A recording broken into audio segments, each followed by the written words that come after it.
Back to live show. నిన్న Christmas పండుగ సందర్భంగా ఆంధ్రప్రదేశ్ ముఖ్యమంత్రి చంద్రబాబు నాయుడు కొన్ని కార్యక్రమాల్లో పాల్గొన్నారు. అభివృద్ధి సంక్షేమమే ముఖ్య లక్ష్యాలుగా ప్రభుత్వం ముందుకెళ్తోంది. పేదరికం అనేది పూర్తిగా రాష్ట్రంలో నిర్మూలించడమే ధ్యేయంగా పెట్టుకుందని ప్రభుత్వం ఆయన కొన్ని కార్యక్రమాల గురించి ప్రస్తావించారు. అలాగే క్రిస్టియన్ సోదరులకు కొన్ని పథకాలు కూడా అక్కడ ప్రకటించడం జరిగింది. అయితే మరొక కార్యక్రమంలో పాల్గొన్న జగన్మోహన్ రెడ్డి, ప్రధాన ప్రతిపక్ష అధినేత జగన్మోహన్ రెడ్డి సీరియస్ కామెంట్ చేశారు.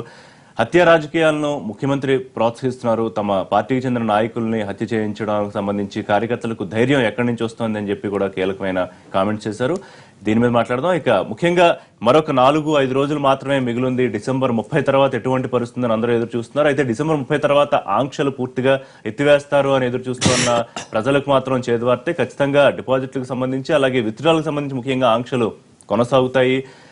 పూర్తిగా ఆంక్షలు ఎత్తేస్తే మా వల్ల కాదని ఇప్పటికే బ్యాంకులన్నీ కూడా మొరపెట్టుకుంటున్నట్టు తెలుస్తోంది. అలాగే కఠినంగా మరిన్ని నిర్ణయాలు ఉండబోతున్నాయి. తర్వాత స్టెప్ బినామీలకు సంబంధించి కఠిన చట్టం ఇప్పటికే చట్టమైనా నోటిఫై కాలేదు. దాన్ని నోటిఫై చేసి పూర్తి స్థాయిలో వాళ్ళందరి మీద ఉక్కుపాదం మోపుతామని నిన్న ఒకసారి మన్ కీ బాత్ లో ప్రధాని స్పష్టం చేశారు. ఈ అంశాల మీద లైవ్ షోలో మాట్లాడదాం. మనతో పాటు రవిచంద్రారెడ్డి గారు, ఆంధ్రప్రదేశ్ కాంగ్రెస్ సీనియర్ నాయకులు, పార్టీ ప్రధాన కార్యదర్శి జాయిన్ అవుతున్నారు.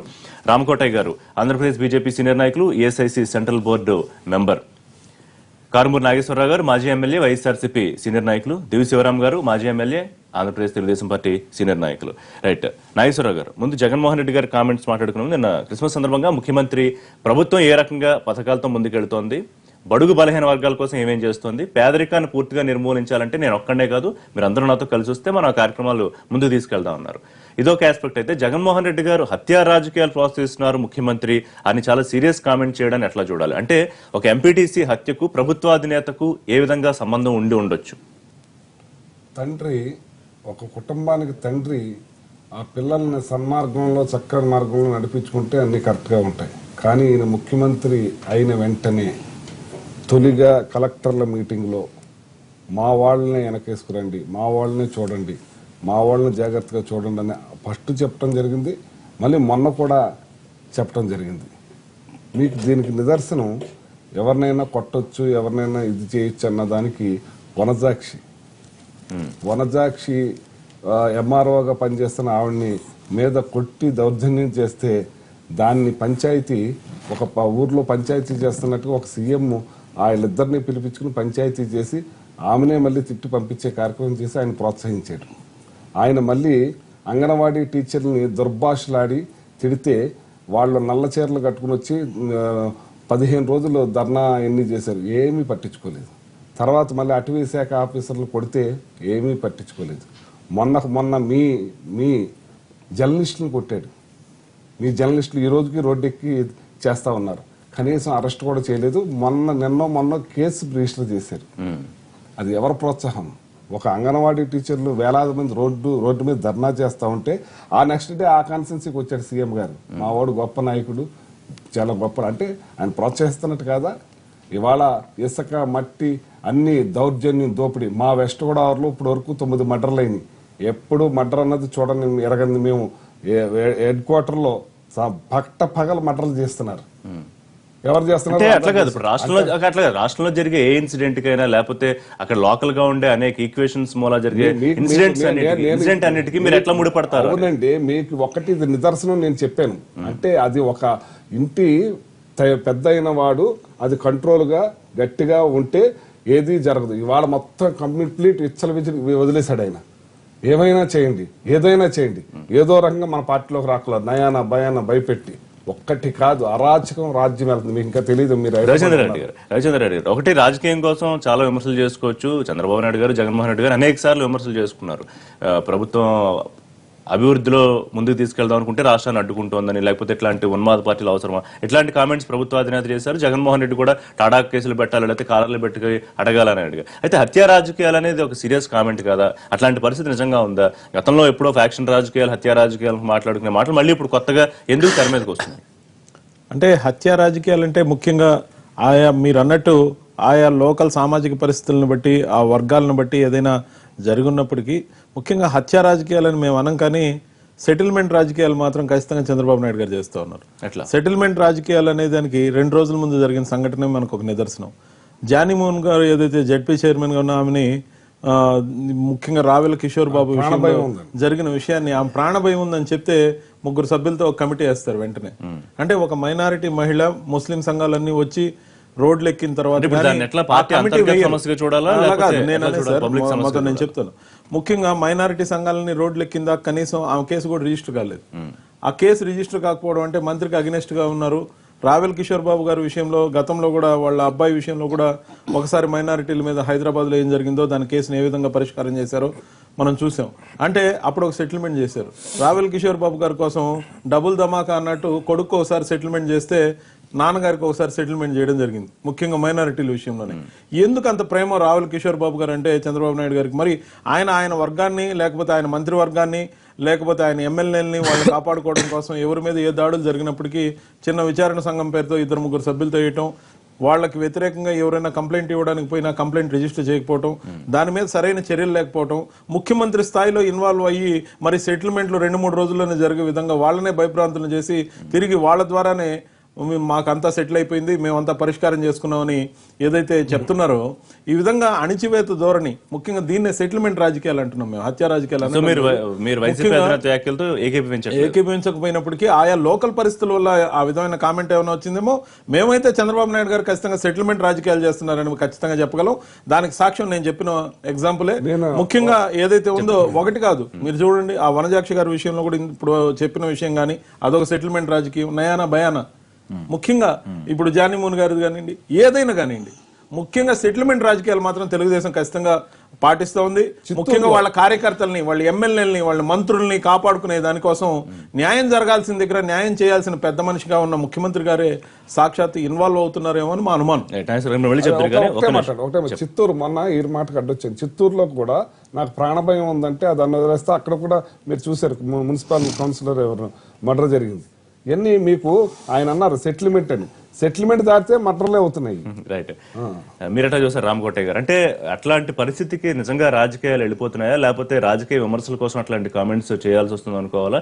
ఇట్లా ఈ రకమైన విధానాలు అవలంబిస్తే ప్రజల మనసు గెలుచుకోరు, ఇట్లా చేస్తే ఆయన బుద్ధి మారేలాగా దేవుడు మొట్టిగా వేయాలి, ఇట్లాంటి కామెంట్స్ కూడా చేశారు జగన్మోహన్ రెడ్డి. అదే మరి దేవుడు మొట్టిగా కాపాడాలి కదా ప్రాణాలు. అంటే ఇవాళ జగన్మోహన్ రెడ్డి గారు చెప్పినా, కాంగ్రెస్ వాళ్ళు చెప్పినా, ఎవరు చెప్పినా కూడా చంద్రబాబు నాయుడు గారి మీద తీవ్రతగా మాట్లాడుతున్నారు. వాస్తవంగా ఏంటంటే ఆయనగా ప్రత్యేకంగా ఎవరన్నా తప్పు చేస్తే ఎట్టి పరిస్థితుల్లో ఒప్పుకునేటువంటి మనస్తత్వం ఉన్నటువంటి మనిషి కాదు. కాకపోతే ఏంటంటే ఇవి జరగకుండా ఉండాల్సిన అవసరం ఎవరైతే ప్రజాప్రతినిధులుగా ఉన్నారో వాళ్ళలోనే ఒక మార్పు రావాలి.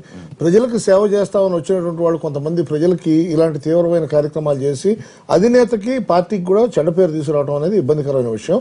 అయితే ఏంటంటే దీంట్లో ఆలోచించాల్సిన విషయం ఏంటంటే ఏ పార్టీలోనే ఉన్నారు. యాక్చువల్గా ఏంటంటే రాజకీయాల్లోకి వస్తే ఇంకా మనకి అడ్డు ఆపు లేదు, మనం ఏ విధంగా అయినా ఉండొచ్చు అనే విధంగా ఉంటే వాళ్ళందరినీ నెక్స్ట్ టైం ప్రజలే శిక్షిస్తారు. ఆ నియోజకవర్గాల్లో ఉన్నటువంటి వాళ్ళే వాళ్ళకి తగిన బుద్ధి చెప్పడం జరుగుతుంది.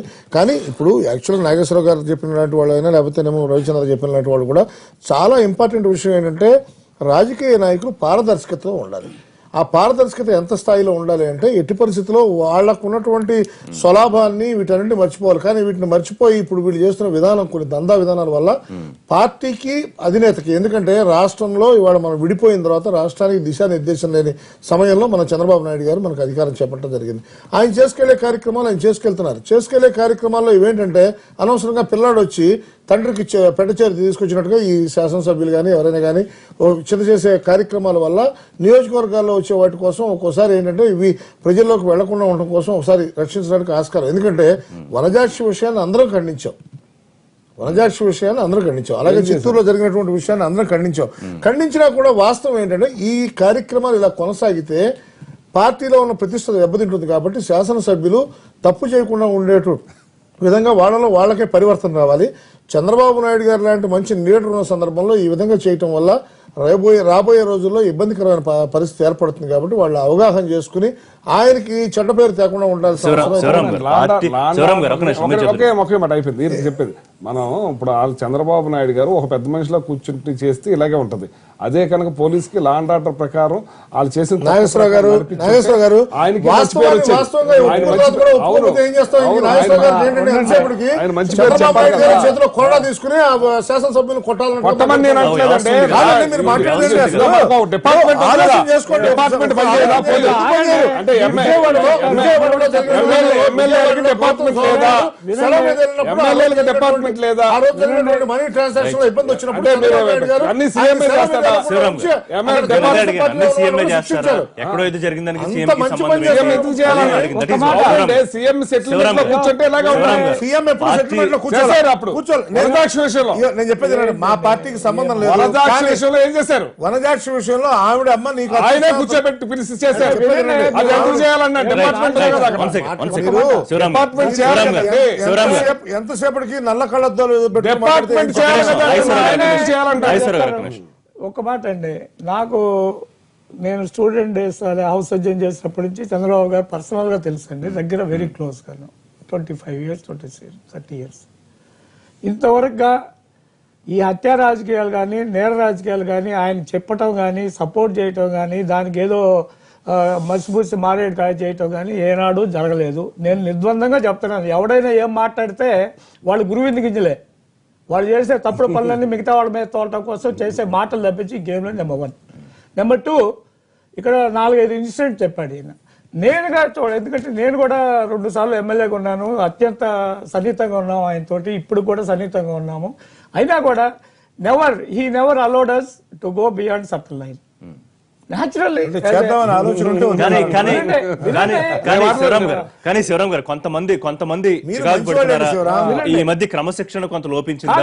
అధినేతను చికాకు నేను పెడుతున్నారా? ఒక మాట చెప్తాను, ఈయన కొన్ని విషయాలు చెప్పారు. వనజాక్షి గారు ఇవన్నీ నేను పర్సనల్ గా చూడలేదు, కానీ ఆవిడ ఒక ఇష్యూ కాదు దాని మీద తర్వాత నిన్న వాళ్ళు మన జడ్పీ చైర్మన్ పర్సన్ గారు ఎవరో ఒక ఎంపీటీసీ ఆవిడ స్టేట్మెంట్ చదివారా? Read that. అవునండి, మీ పార్టీలోనే ఆవిడ. వినండి, మా పార్టీ దాని కూడా మా పార్టీ వాళ్ళు కాక మీరు ఎక్కడ ఉంటారు? ఇంకా అయిపోయిందండి, మునిగిపోయారులేండి. ఇంకా తర్వాత చూద్దాము, అది ప్రజలు చేస్తారు, చెప్తారు, చేస్తారు ప్రజలే. అలాగా సార్. ఒక్క మాటేనండి, ఆవిడ స్టేట్మెంట్ నేను చదివాను. నాకు పర్సనల్ గా ఆవిడ పరిచయం లేదు. రాహుల్ కిషోర్ బాబు గారు మాకు ఇన్ఛార్జ్ మంత్రి గారు నాకు బాగా పరిచయము. నేను మాకు తెలిసినంత వరకు ఆయన మామూలుగా మాతోటి మర్యాదగానే ఉంటాడు. అక్కడ ఆవిడ ఇచ్చిన స్టేట్మెంట్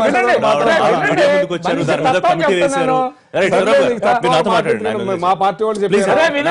నువ్వు నిన్ను ఎవరు చెప్పుకోమన్నాడు సార్? వినండి చెప్పండి. ఆవిడ ఇచ్చిన స్టేట్మెంట్, నేను ఆయన టెలింగ్, ఆవిడ ఇచ్చిన స్టేట్మెంట్ ఏదో పని దగ్గర తగదబడ్డారు. నేను నా భర్తకి కాంట్రాక్ట్, ఆవిడ ఇచ్చిన స్టేట్మెంట్ నాకు, అదర్వైజ్ ఐ డోంట్ నో.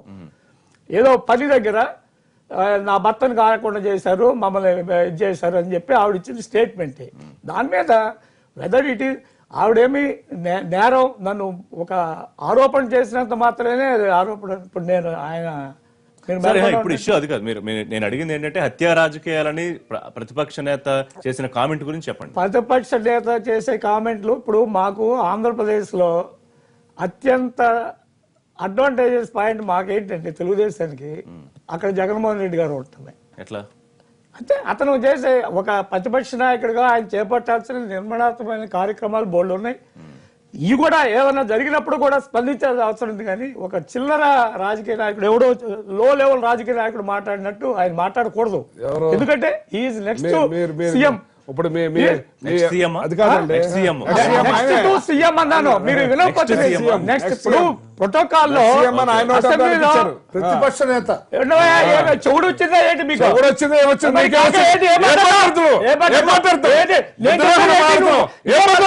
ఇదే పద్ధతి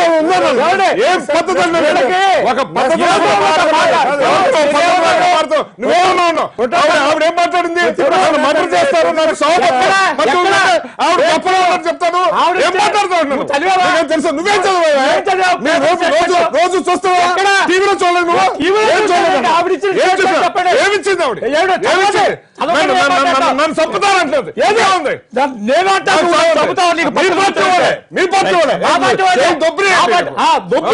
చెవులు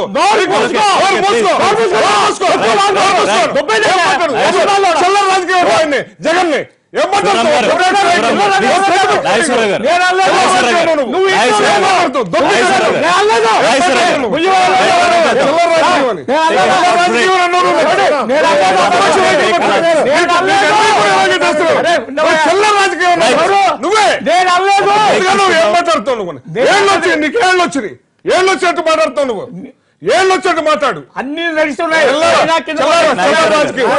చెల్లారా రాజకీయం మాట్లాడతారు. చెల్లారా రాజకీయం. ఎందుకు వ్యక్తిగత ఆరోపణలు చేసుకుంటున్నారు? ఏమని ఏం మాట్లాడుతున్నాడు పద్ధతి పాటు లేకుండా? ఎందుకు వ్యక్తిగత ఏ ఆరోపణలు? రాలేదు. సాక్షాత్తు మర్డర్ చేస్తాను Issues నాకు గురించి భయం మాట్లాడదాం. వేస్తుందని అని చెప్తే అయిపోయింది కదా. చాలా ఆ తర్వాత- ఏమీ లేదని ఆ తర్వాత చెప్పాడు. ఆవిడ ప్రెస్ మీట్ పెట్టింది. ఆయనేమో- తర్వాత ఏదో ఎవరో వచ్చారు, అవునండి, బెదిరించారు, ప్రెస్ ఆయనకి సంబంధం లేదు. సెటిల్మెంట్లు అన్నీ సెటిల్మెంట్ అండి. మీడియా ముందు ఏం సెటిల్మెంట్ లో మాట్లాడారు? దేశాలు ఎవరు చేస్తారో ఇవాళ అందరూ సాక్షాత్ జర్నలిస్ట్ మీదే జరిగితే మీరు ఏం చేశారు? రైట్, దట్స్ ఓకే, అయిపోయింది కదా. ఏం చేశారండి మీరు?